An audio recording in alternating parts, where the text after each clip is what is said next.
Hey seniors, how you doing? Here's a video. It's just we are starting to review for the semester final, and it is comprehensive. This portion right now that we're going over is sentences. So let me go ahead and share my screen here.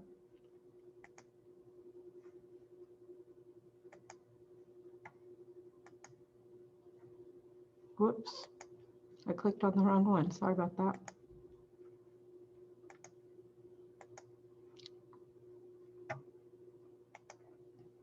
And first off, we're going to look at clauses. A clause is a group of words which contains both a subject and verb. That's just the basic minimum of it. And they have three different elements. That's subject and an action or a predicate, and they express a complete thought. Just the bare minimums here is Jim reads. So it can have a simple or a compound verb. And then also that they can, it can be a compound sentence where you have two of them. And the example here is separated with a semicolon. So remember, if you join two independent clauses together, that you use proper punctuation. Dependent clauses does not express a complete thought.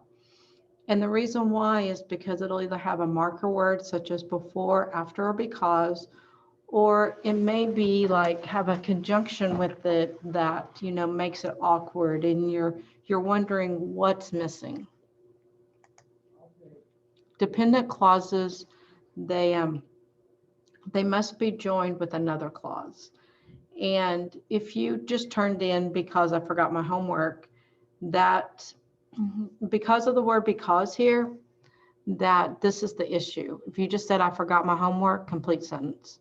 But this turns into a fragment because you added that marker word.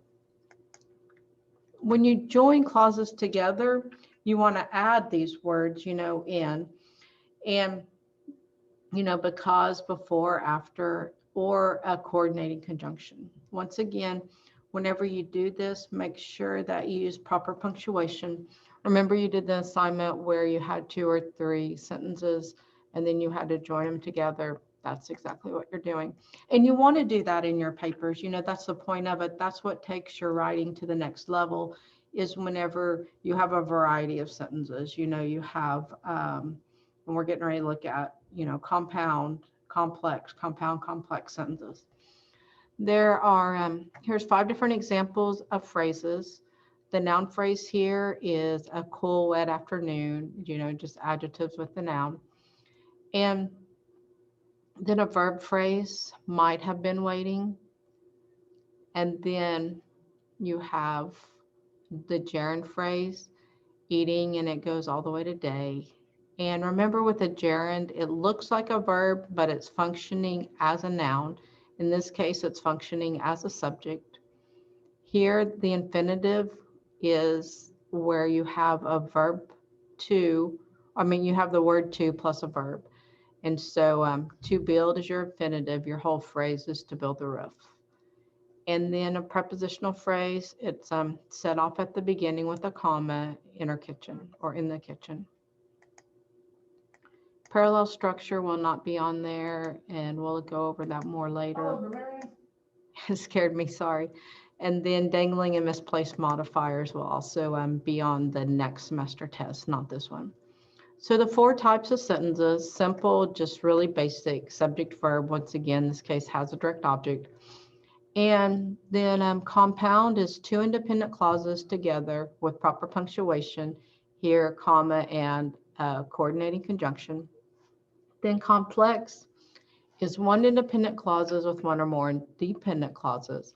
So Tom cried is your independent clause. And because the ball hit him, you know, once again, because of the word because, that makes it dependent. Here we see 2 independent clauses together, sandwiched together with a dependent clause with the comma and in the middle for the proper punctuation.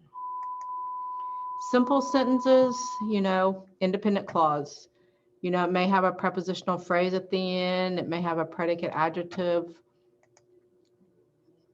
On compound sentences, it'll be joined together with a coordinating conjunction with a semicolon. One thing that we haven't spent as much time on, remember that whenever we do MLA or you're adding quotes into an essay or an assignment, that a quote cannot stand alone as a sentence. So you need to add, both a subject and a verb. Just tag it with with whoever said it. Complex sentences, it's has an independent clause and at least one dependent clause. So when the cake is brown, because of the word when, it makes it dependent. Then you have your comma and then remove it from the oven. Compound complex, the yellow portions are the independent. Then the coordinating conjunctions are in red. And then once again, because the word while here, that's the part that makes it dependent. So it must be tagged on, some way. Here it's at the end, or in this case, it's at the beginning. So that's pretty much the portion that will be on the test as far as sentences are concerned. If you have any questions, just ask, and hope you have a good weekend, and I'll see you in class. Bye.